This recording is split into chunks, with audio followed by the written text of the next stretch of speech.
Hello again. This is part 2 of Uncovering Themes in Doris Lessing's Through the Tunnel. Welcome back.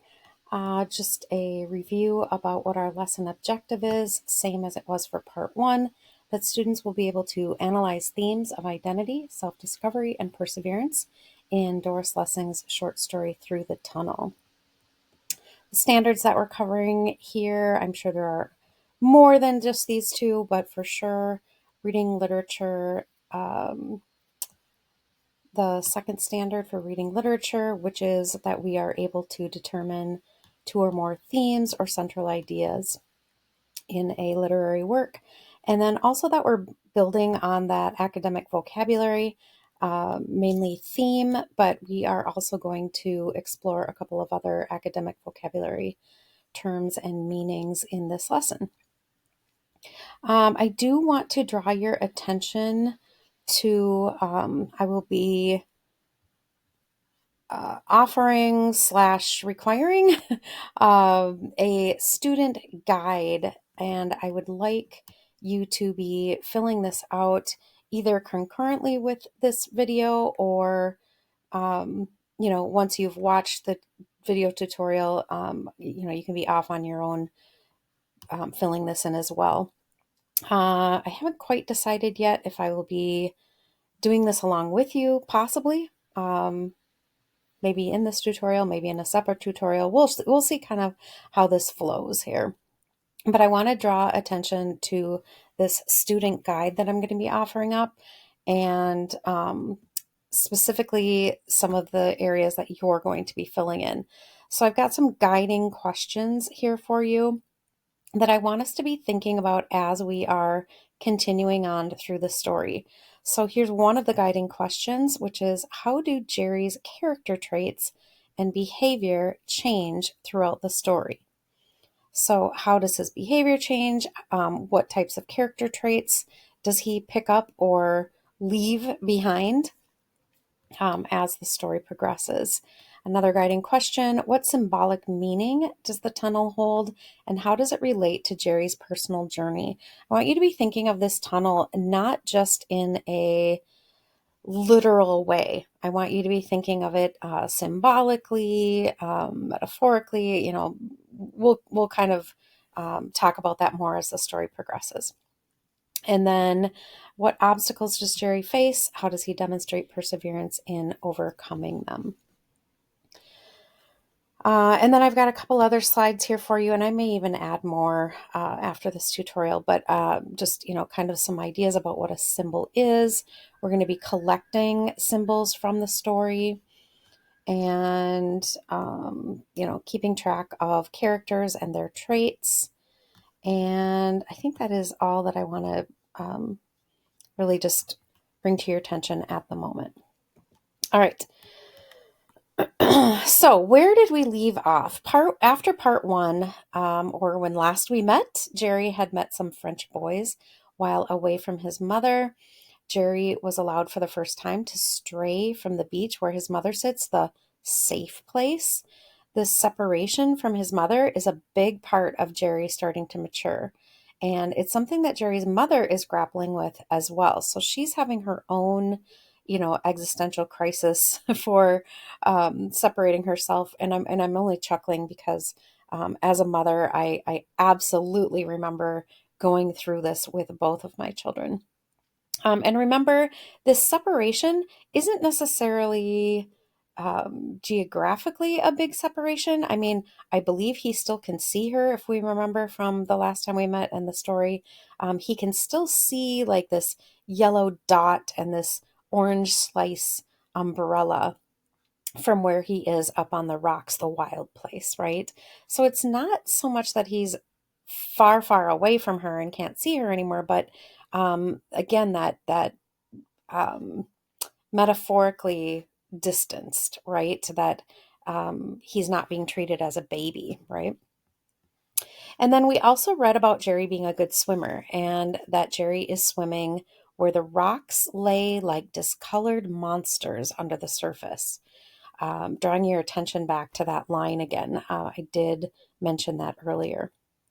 Oops, I didn't mean to do that. Where am I here? Here we go. One of the French boys, as we left the story, one of the French boys has been underwater for a long time, and that is where we are going to pick up.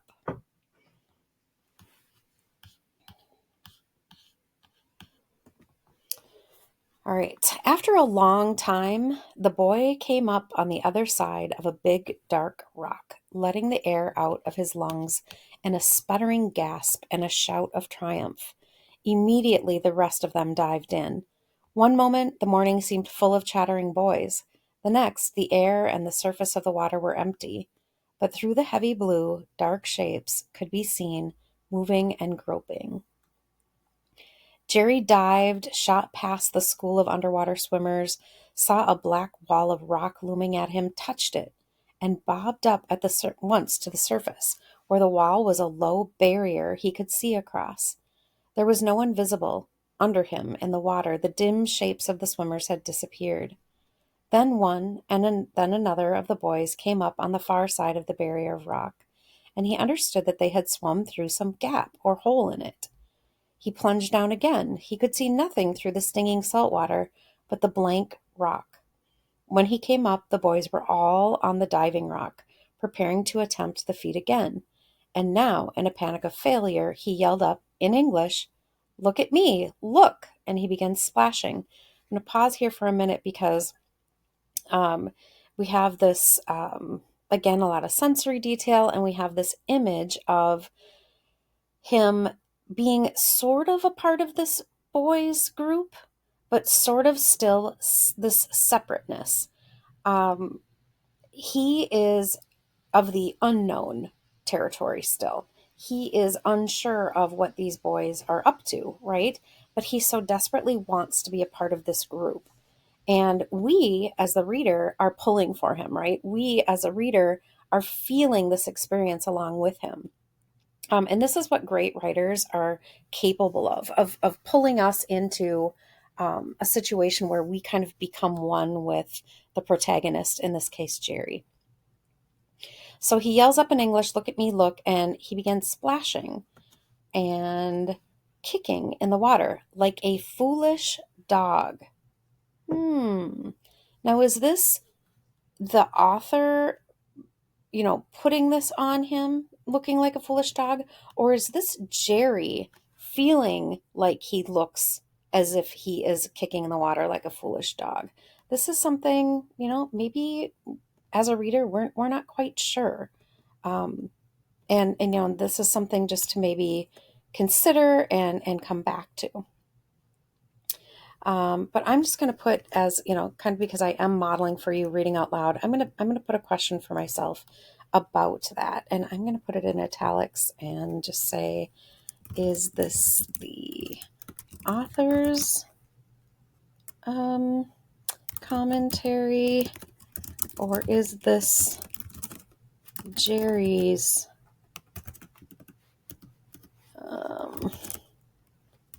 commentary? I don't know what else to call it at this point, and that's good enough for now, because we're just speaking aloud. We're just, I'm showing you aloud in writing what I'm thinking. And possibly something that I can go back to and answer once I finish the story. And why is this not? Here we go. Okay, there we go. They looked down gravely, frowning. They, see, again, separateness is showing here. They, the boys, separate from Jerry. They looked down gravely, frowning. He, Jerry, knew the frown. He hasn't known these boys before, so how does he know this frown?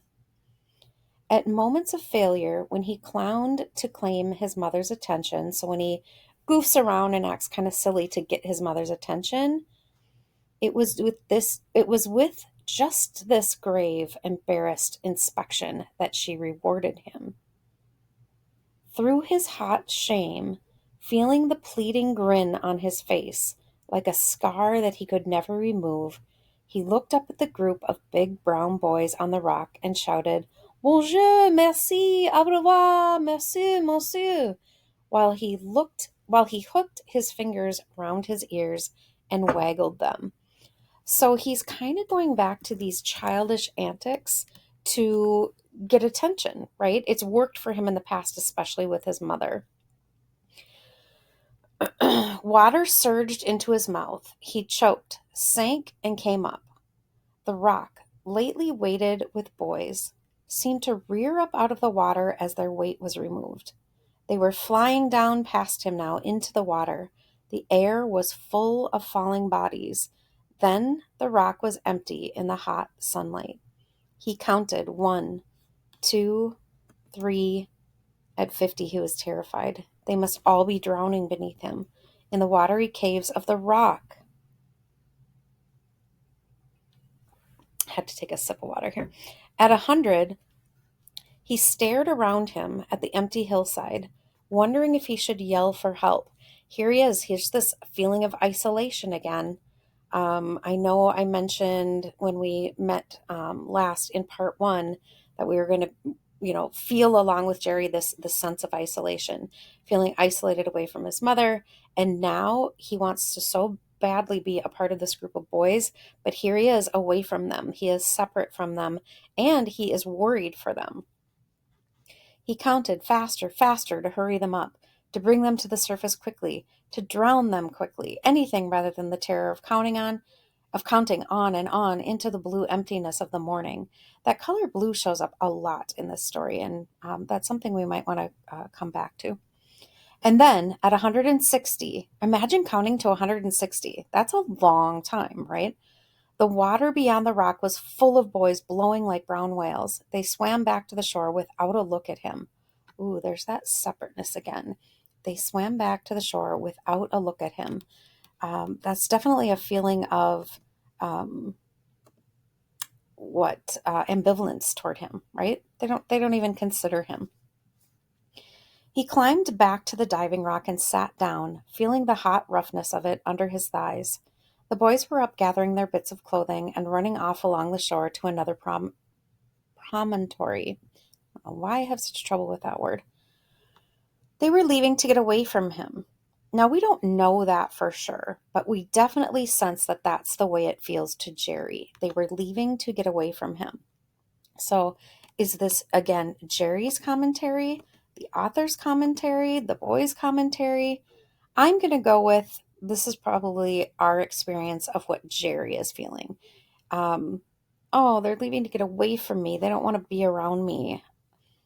He cried openly. So here he is crying. Definitely going back to that less mature creature than he wants to be. He cried openly, fists in his eyes, like rubbing his eyes. There was no one to see him, and he cried himself out. He's definitely feeling some agony here. It seemed to him that a long time had passed, and he swam out to where he could see his mother. Yes, she was still there, a yellow spot under an orange umbrella. Okay, so he still needs that connection to her, right? He swam back to the big rock, climbed up, and dived into the pool, the blue pool among the fanged and angry boulders. There's those boulders being compared to monsters again, just like they were in our first reading. Down he went until he touched the wall of rock again. But the salt was so painful in his eyes that he could not see. I don't know if any of you have ever swam in salt water, but it just burns so bad. And I don't know if people that are native to areas with salt water, but they seem to be able to kind of push past that pain and get good at swimming underwater and opening their eyes underwater. I personally, every time I've done it, it is too painful. And it's almost cloudy. Or maybe it's just that your eyes become cloudy when you open your eyes in salt water. I've done it many times and I don't like it. All right, he came to the surface, swam to shore, and went back to the villa to wait for his mother. Soon she walked slowly up the path, swinging her striped bag, the flushed, naked arm dangling beside her. I want some swimming goggles, he panted, defiant and beseeching. She gave him a patient, inquisitive look as she said casually, "Well, of course, darling."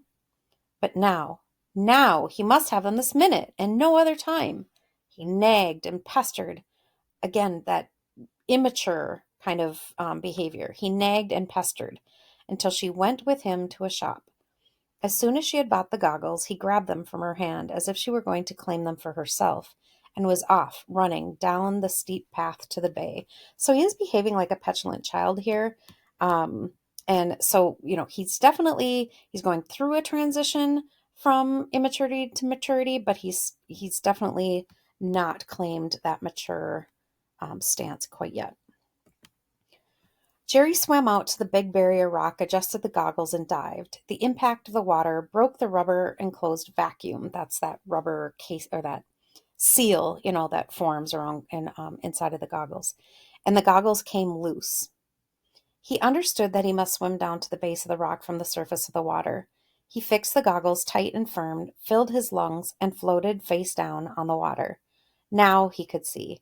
It was as if he had eyes of a different kind, fish eyes, that showed everything clear and delicate and wavering in the bright water. Now we need to stop here, and I need to point out the symbolism happening here. These are not just goggles for Jerry. These are a new way of seeing clearly. There's more depth to these goggles than meets the eye. So yes, they're goggles. Yes, they're a literal, tangible item, but they're also introducing Jerry to a new world with new world vision. So when I told you that I wanted you to start capturing symbolism, let's do that in your student guide, Symbols in This Story. We definitely want to take note that Google's shows that I must use that word a lot, that my muscle memory really wanted to type Google instead of goggles. All right, so we got the goggles. I'm going to back up too and say that not just the goggles, but also those, I'm going to call them monster rocks.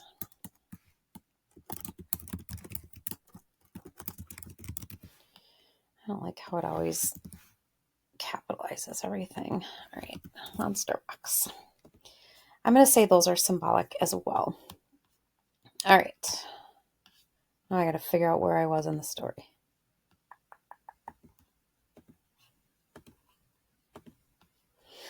All right. I'm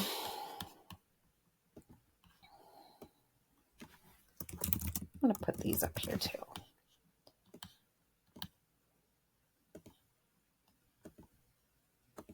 Just so we don't forget.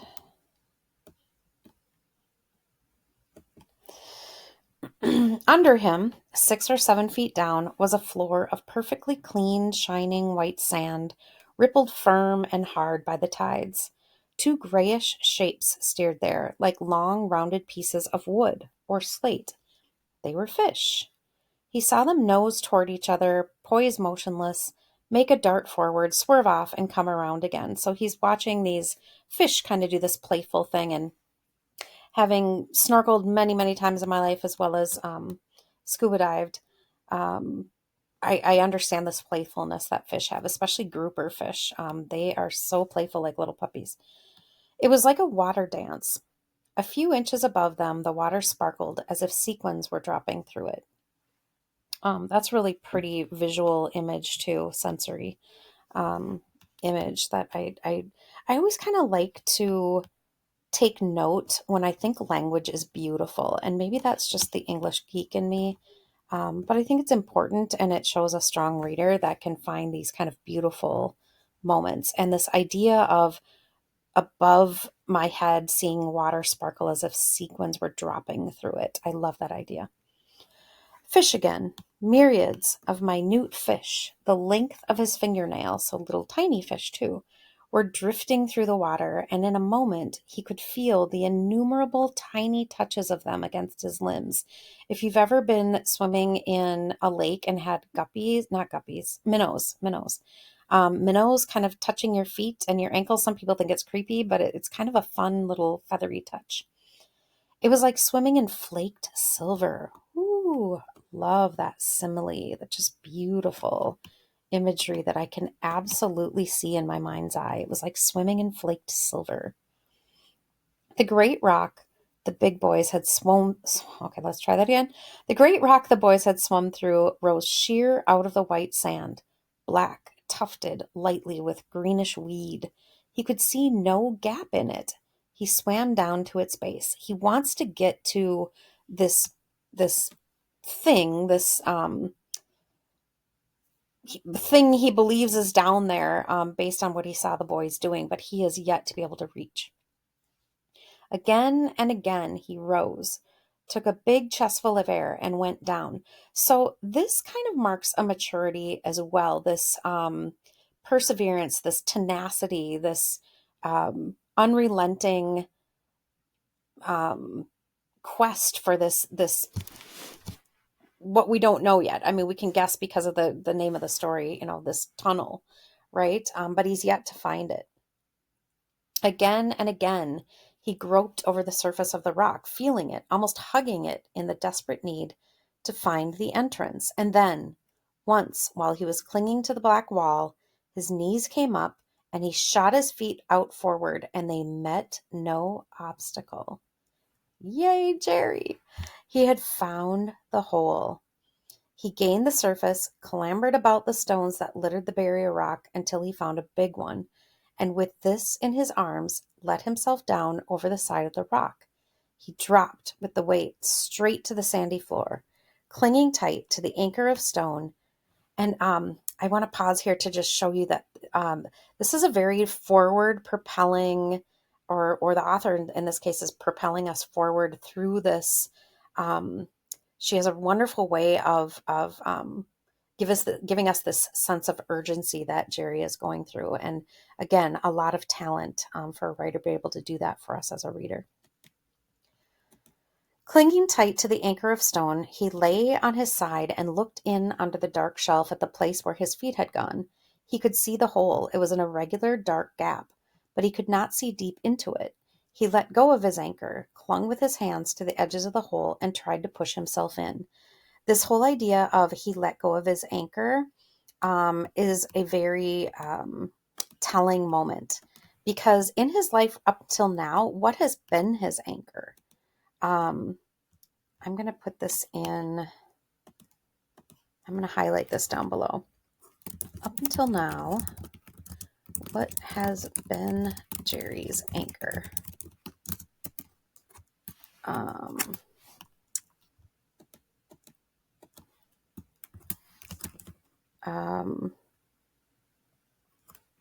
Everything he knows has been his anchor. Everything solid, everything that is certain, right? And his mother has been his anchor. And that's important to keep in mind at this point. He let go of his anchor, very symbolic of him leaving childhood. Clung with his hands to the edges of the hole and tried to push himself in. He's going where he has never gone before. He is going into the unknown. He is exploring uncharted territory. He got his head in, found his shoulders jammed, moved them in sidewise, and was inside as far as his wrist. He could see nothing ahead. Something soft and clammy touched his mouth. He saw a dark frond moving against the grayish rock, and panic filled him. He thought of octopuses, of clinging weed. He pushed himself out backward and caught a glimpse, as he retreated, of a harmless tentacle of seaweed drifting in the mouth of the tunnel. But it was enough. He reached the sunlight, swam to shore, and lay on the diving rock. So nope, he can't go on. He can't move forward. That was enough for him for now. And remember, he's got to hold his breath that whole time too. He looked down into the blue well of water. He knew he must find his way through that cave or hole or tunnel and out the other side. So even though he's pulled himself out and away from this for now, he knows this is going to be there, taunting him until he achieves getting through this tunnel. All right. First, he thought he must learn to control his breathing. He let himself down into the water with another big stone in his arms so that he could lie effortlessly at the bottom of the sea. So here he's practicing, holding his breath for long periods of time. And he's got a big stone in his arms so that he can be weighted down at the on the sandy bottom. He counted 1, 2, 3. He counted steadily. He could hear the movement of blood in his chest. 51, 52. His chest was hurting. He let go of the rock and went up into the air. He saw that the sun was low. He rushed to the villa and found his mother at her supper. She said only, "Did you enjoy yourself?" And he said, "Yes." All night the boy dreamed of the water-filled cave and the rock, and as soon as breakfast was over, he went to the bay. That night his nose bled badly. For hours he had been underwater, learning to hold his breath, and now he felt weak and dizzy. His mother said, "I shouldn't overdo things, darling, if I were you." I'm trying to think from scuba diving. It's called something when you are at certain depths for too long. It's actually pretty dangerous. At water depths for too long causes, shoot, what is that called? It's called something. Decompression sickness? Yeah, decompression sickness. Pressure injuries. It's bad for you. To do for too long. All right.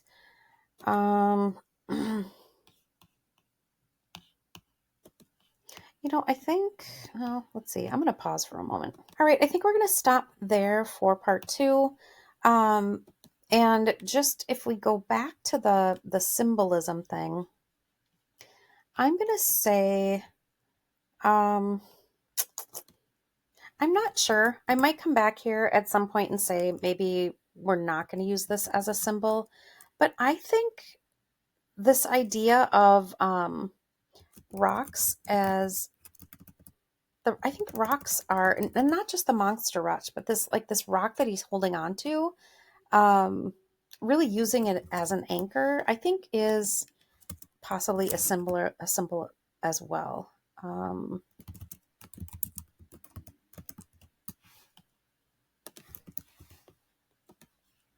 And again, if we decide later on that that's not true, that's fine.